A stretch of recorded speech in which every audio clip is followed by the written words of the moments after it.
அப்படின்னா என்ன?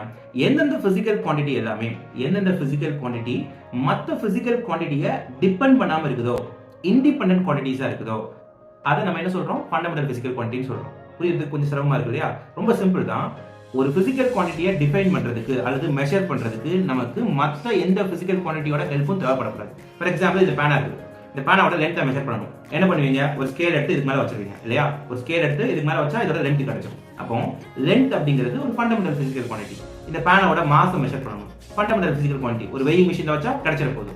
இங்க இருந்து இந்த எட்ஜ்ல இருந்து இந்த எட்ஜுக்கு ஒரு ஆப்ஜெக்ட் டிராவல் பண்ணுது. இந்த எட்ஜ்ல இருந்து இந்த எட்ஜுக்கு ஒரு ஆப்ஜெக்ட் என்ன பண்ணுது? டிராவல் பண்ணுது. எவ்வளவு டைம் ஆகுது? ஒரு கிளாக் இருந்தா போதும், ஈஸியா மெஷர் பண்ணிடலாம். Fundamental physical quantity.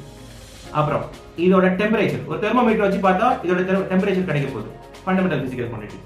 அதே மாதிரி electric current, amount of substance, luminous intensity, இது மூணுமே நம்மளோட கன்வீனியன்ட்டுக்காக நம்ம என்ன பண்ணிருக்கோம்? ஃபண்டமெண்டல் பிசிக்கல் குவாண்டிட்டியா வச்சிருக்கோம். இதையுமே என்ன ஈஸியா மெஷர் பண்ணிக்கலாம். அதனால தான் இன்டென்சிட்டி. இந்த ஏழுமே வந்து பிசிக்ஸ்ல ஃபண்டமெண்டல் பிசிக்கல் குவாண்டிட்டியா வச்சிருக்கோம்.